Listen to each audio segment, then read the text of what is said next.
सुप्रभात छात्रों, मैं अनीता शुक्ला आज लेकर आई हूँ आईसीएसई बोर्ड के छात्र छात्राओं के लिए एक पाठ जो आईसीएसई बोर्ड से संबंधित है, नेताजी का चश्मा। पाठ शुरू करने से पहले मैं आपको बता देना चाहती हूँ कि आपके बोर्ड एग्ज़ाम आने वाले हैं, भी प्री बोर्ड होंगे, बोर्ड की परीक्षा होगी, बहुत बच्चे तनाव में होंगे। तैयारी कैसे करें, कैसे अच्छे अंक आएंगे, तो घबराने की कोई आवश्यकता नहीं है। बहुत आसान है। अगर हम सुविधाजनक तरीके से कुछ ट्रिक के साथ अगर हम अपने पाठ को पढ़ते हैं, और हिंदी तो हमारी मातृभाषा है, हमारी अपनी भाषा है, उसके पाठ को पढ़ने और उसके प्रश्नोत्तर करने में हमें कोई परेशानी नहीं होनी चाहिए। तो सबसे पहले मैं आपको बता देना चाहूँगी कि किस तरह से हम पाठ को पढ़ते हैं और कैसे छोटे छोटे बिंदुओं पर हम ध्यान दे करके एक एक प्रश्न को बिना लिखे भी याद कर सकते हैं। तो सबसे पहले जब हम पाठ को पढ़ते हैं तो सबसे पहले हमको रीडिंग करनी है, वाचन करना है। एक एक हाथ में पेंसिल हो, एक एक लाइन को, एक एक वाक्य को ध्यानपूर्वक पढ़ें और पढ़ते हुए जो उसके कहीं पर किसी नाम, किसी स्थान, किसी घटना या किसी ईस्वी सन के बारे में अगर बातें आती हैं तो उसको हम रेखांकित करेंगे। रेखांकित करने के बाद प्रत्येक पैराग्राफ से, प्रत्येक अनुच्छेद से हम एक एक प्रश्न बनाएंगे। जैसे नेताजी का चश्मा पाठ ही है कि हलदार साहब कस्बे से रोज वहां से गुजरते थे, किसी कंपनी के काम से जाते थे, उस चौराहे पर रुकते थे, वहां पर उन्होंने क्या देखा, क्या महसूस किया और उसके लिए उन्होंने आगे जो कहानी बढ़ी तो किस संदेश को लेकर के आगे बढ़ी। ऐसे करके पैराग्राफ वाइज हम अनुच्छेद के अनुसार अपने प्रश्नों को भी लिखते चले जाएंगे। तो प्रत्येक बिंदु पर हमारी नजर होनी चाहिए। रीडिंग अर्थात वाचन ध्यान पूर्वक करना है। उच्चारण का दोष नहीं होना चाहिए, मात्रा दोष नहीं होने चाहिए, क्योंकि आपकी परीक्षा में 2 अंक और 3 अंक के ही प्रश्न आते हैं। अगर एक उत्तर में हमारे 4 मात्रा दोष हो गए तो हमारे 1 अंक तो ऐसे ही कट जाएंगे। आंसर बहुत अच्छा है, उत्तर आपने बहुत अच्छा लिखा है, उसके बावजूद आपके नंबर कट जाते हैं। तो कुछ बिंदुओं पर मैं यहाँ प्रकाश डालूंगी। पाठ में दूसरे दिन शुरू करूंगी। अगर आपको अच्छा लगे तो आप इस चैनल को सब्सक्राइब करेंगे, शेयर करेंगे और आगे आने वाले समय में 10वीं परीक्षा आईसीएसई बोर्ड के लिए मैं पूरे पाठ की तैयारी आपकी आवश्यक रूप से करा दूंगी। और आपका अगर कोई प्रश्न हो, कोई जिज्ञासा हो तो आप इस चैनल पर भेज भी सकते हैं। बिंदुओं को हम कैसे बनाएं, कैसे चयन करें। जैसे सबसे पहले हम पूरा पाठ को जब पढ़ेंगे तो हमारे मन में एक बात आएगी कि इस कहानी को किस लिए लिखा गया। साहित्य समाज का दर्पण होता है, और दर्पण ही क्यों कहूँ, समाज की जो परिस्थितियां होती हैं, जो स्थितियां होती हैं, उसको वो सामने प्रस्तुत करता है। समाज को किस चीज की आवश्यकता है, उस आवश्यकता पर बल देता है। जैसे आजादी के संग्राम जब थे तो ऐसी रचनाएं हुआ करती थी कि हिंदुस्तानियों के मन में जज्बा आता था कि अपने देश के लिए लड़ना है, मरना है और अपने देश को आजाद कराना है। तो ऐसे ही साहित्य जो है, जो भी लेखक हों या कवि हों या कवयित्री हों, लेखिका हों, वो रचना करने से पहले उनके मस्तिष्क में एक संदेश होता है जो पाठकों तक पहुंचता है। तो नेताजी का चश्मा, नेताजी कौन है, सबसे पहला प्रश्न तो आपका यहाँ आ जाएगा। नेताजी किसे कहते हैं। आज पढ़ाई के क्रम में बच्चे इतने व्यस्त हो जा रहे हैं, इतना प्रतियोगी परीक्षाओं के दौर से गुजरना पड़ रहा है, चाहे वो कक्षा नर्सरी के बच्चे हों या फिर आने वाले इंजीनियरिंग या मेडिकल की तैयारी कर रहे हों, उनके मन में भी एक कंपटीशन की भावना भर दी जाती है। तो मुख्य बातों को भूल जाते हैं, अपने समाज के महापुरुषों को भी भूल जाते हैं, अपने अध्यात्म को, धर्म को, अपनी संस्कृति को सब भूल जाते हैं। बस सिर्फ उनकी जो नोट्स बनाना है, आंसर याद करना है, क्वेश्चन लिखना है। नहीं, हम जब साहित्य पढ़ रहे हैं तो हमें पूरे समाज को पढ़ना है। तो नेताजी सुभाष चंद्र बोस को कहा गया है। ये आप पहले शीर्षक से ही समझ लेंगे कि नेताजी सुभाष चंद्र बोस के माध्यम से हमारे अंदर किस प्रकार देशभक्ति की भावना जगाई गई है। और यह नेताजी का चश्मा लगाते थे, अर्थात नेताजी को चश्मा प्रिय था या चश्मा उनके लिए आवश्यक था, चश्मा लगाए हुए उनकी मूर्ति या उनका जो व्यक्तित्व था वो और भी निखर कर सामने आता था। तो लेखक ने बड़े ही सुंदर तरीके से हमारे पाठकों के मन में एक जिज्ञासा भरते हुए नेताजी का चश्मा शीर्षक दिया है।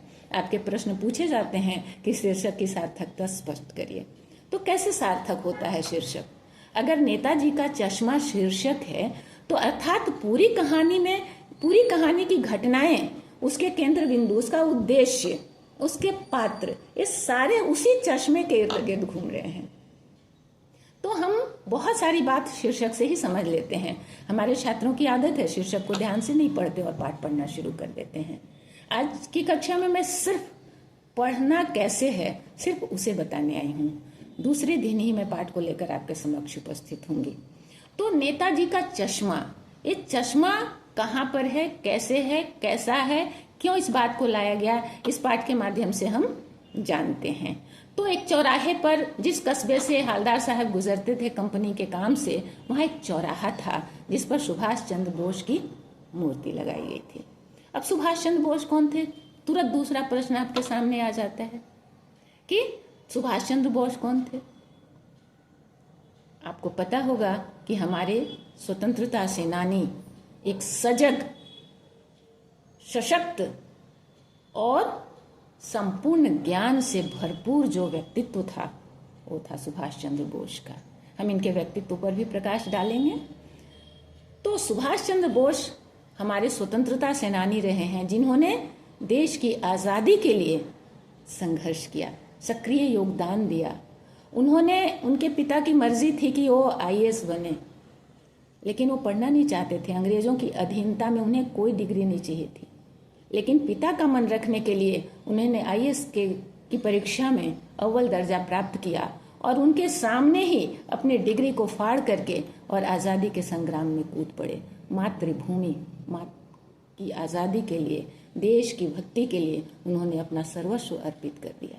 तो अगर हमारे सामने ये बात आती है कि महान स्वतंत्रता सेनानी सुभाष चंद्र बोस ने तुम मुझे खून दो मैं तुम्हें आज़ादी दूंगा इस नारे के माध्यम से संपूर्ण भारतवासियों को एक झंडे के नीचे किया, तो हमारे अंदर भी ये उबाल जरूर आएगा कि अपने देश के लिए हमें क्या करना है। आगे जब बढ़ते हैं तो दूसरी बात यह भी आती है मन में जिज्ञासा कि चौराहे पर ही मूर्तियां क्यों लगाई जाती हैं, कहीं और क्यों नहीं? यह भी प्रश्न आपके मन में। देखिए, जिज्ञासा ही पढ़ाई का मार्ग है। अगर आपके अंदर जिज्ञासा नहीं है तो पढ़ने का कोई फायदा नहीं है। चौराहे पर क्यों लगाई जाती है? अब वो चौराहा क्या है? तो चौराहा जहाँ चार राहें आकर मिलती हैं, अर्थात चारों दिशा से लोग वहां आते जाते हैं, तो हर व्यक्ति की नजर उस मूर्ति पर पड़ेगी और उस मूर्ति पर पड़ेगी तो लोग जानना चाहेंगे कि ये मूर्ति किसकी है और इनकी आंखों पर ये चश्मा कैसा है, किसने लगाया, मूर्ति कैसे बनी, उनके बारे में जानना चाहेंगे। और जब जानेंगे पूरी बात तो निश्चित रूप से उनके मन में भी देशभक्ति की भावना आएगी। तो यहाँ से जब हम शुरू करते हैं तो हमारे मन में ये बात आती है कि निश्चित रूप से जो लेखक स्वयं प्रकाश जी हैं उन्होंने हमारे अंदर भारत के जन जन में देशभक्ति का मंत्र फूंकने के लिए इस पाठ की रचना की है। अब कहानी आगे बढ़ती है। मूर्ति बहुत सुंदर है, खूबसूरत है, लेकिन आंखों पे चश्मा नहीं है। सुभाष चंद्र बोस तो चश्मा लगाते थे, तो ये मूर्ति तो अधूरी हो गई। लेकिन एक कौतूहल की बात और है कि संगमरमर की मूर्ति बनी हुई है पर आंखों में चश्मा जो है वो नेचुरल है, ओरिजिनल है, जैसा हम लोग चश्मा लगाते हैं। मैंने भी लगाया है। ऐसा चश्मा कैसे लगाया और किसने लगाया और संगमरमर का चश्मा क्यों नहीं बनाया गया? ये सारे प्रश्न पाठ के पढ़ने के साथ आपकी जिज्ञासा का शमन करेंगे कि मूर्तिकार ने किस तरह से मूर्ति बनाई होगी, किसको मूर्ति बनाने का काम सौंपा गया होगा। ये सारी बातें आएंगी आपके सामने पाठ के साथ। तो यहाँ भी एक एक जिज्ञासा आपके मन में भरती चली जाएगी कि आखिर ये मूर्ति अधूरी क्यों है। और उससे भी बड़ा कौतूहल कि ये चश्मा कौन लगा जाता है भाई? किसे पता है कि नेताजी चश्मा लगाते थे?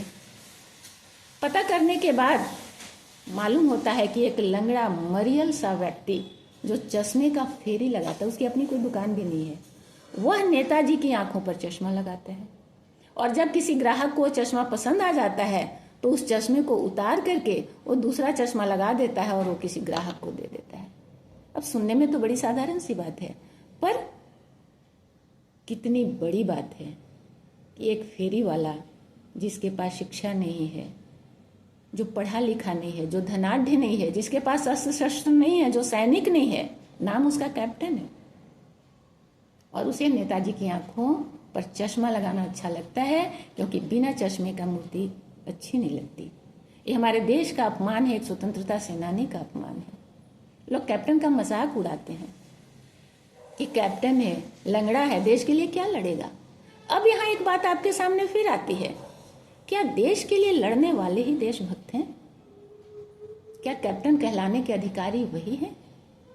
अब आप एक बात सुनिए कि देश के लिए जो सैनिक लड़ते हैं, सीमा पर जाते हैं, शत्रुओं का सामना करते हैं, देश की सुरक्षा करते हैं, उनके लिए भोजन चाहिए, उनके लिए वस्त्र चाहिए, उनके लिए अस्त्र शस्त्र चाहिए, उनके रहने की जगह चाहिए, उनके सुरक्षा के लिए बहुत सारी चीजें चाहिए, उनके जीवन यापन के लिए भी बहुत सारी चीजें चाहिए।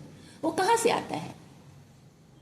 आम नागरिक, किसान अन्न पैदा करते हैं, उस रसद को पहुंचाने वाले वहां तक, छावनी तक पहुंचाते हैं, बुनकर वस्त्र बुनते हैं। तो इस तरह सारी क्रियाएं जो हैं सैनिक तक पहुंचाने के लिए आम नागरिक करती है। तो वो नागरिक भी तो देशभक्त है ना। जो नागरिक देश के सैनिकों से जुड़े हुए हैं, जो वहां तक चीजों को पहुंचाने में अपना योगदान देते हैं, क्या वो देशभक्त नहीं है? इस कहानी में सबसे बड़ी बात यही है कि देश का बच्चा बच्चा, आम नागरिक, सरल से सरल व्यक्ति भी देश के लिए अपना योगदान दे सकता है। देश की संस्कृति की अक्षुण्णता के लिए, देश की सभ्यता की सुरक्षा के लिए, देश की सार्वजनिक संपत्ति की रक्षा के लिए यदि हम कार्य करते हैं तो हम भी एक देशभक्त हैं। हर छोटा बड़ा व्यक्ति अपने कर्तव्य और अपने अधिकार का यदि ईमानदारी से प्रयोग करता है तो वह एक सच्चा देशभक्त है। तो बड़े ही सुंदर तरीके से इस बात को लेखक ने यहाँ पर लाया है। अब देखिए, चश्मा रोज बदल रहा है, हवलदार साहब देखते जाते हैं, उनका कौतूहल बढ़ता है, वो सारी बातें मालूम करते हैं और ये सोचते हैं कि आखिर नाम उसका कैप्टन क्यों पड़ा होगा। कैप्टन तो है नहीं। तो एक मन में बात आती है कि जिसके मन में देश के सैनिकों के प्रति, स्वतंत्रता सेनानियों के प्रति, महापुरुषों के प्रति सम्मान की भावना है, वो कैप्टन कहलाने का अधिकारी हो सकता है। उसके साथ साथ उस कस्बे का वर्णन है, वहां नगर पालिका है, नगर पालिका के क्या क्या कार्य हो सकते हैं, और एक नगर पालिका के अंतर्गत जो कस्बा या क्षेत्र होता है उसमें किन किन चीजों की आवश्यकता होती है।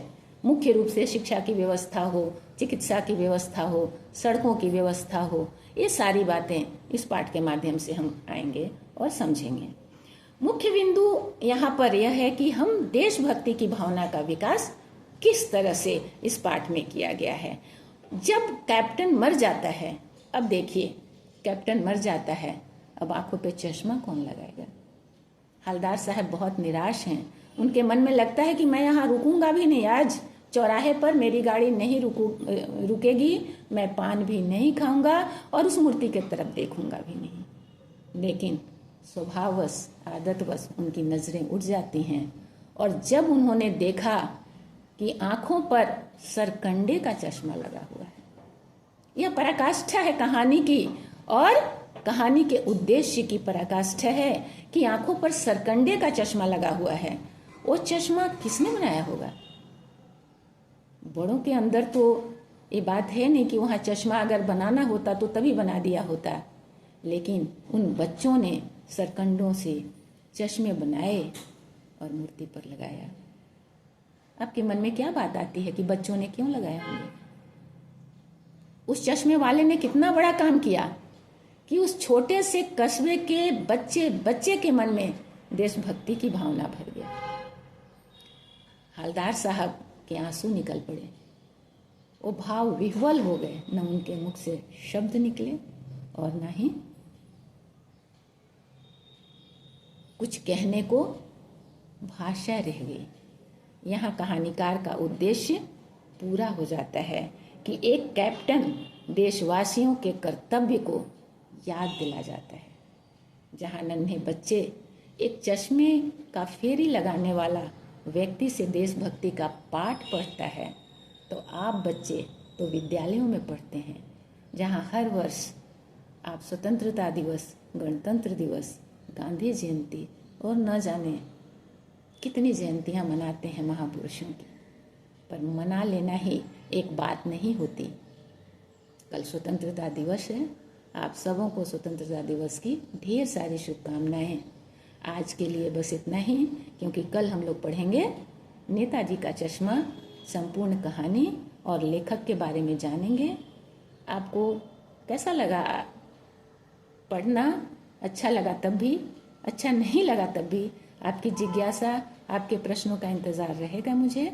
और कल आते हैं संपूर्ण पाठ के साथ। तब तक के लिए विदा।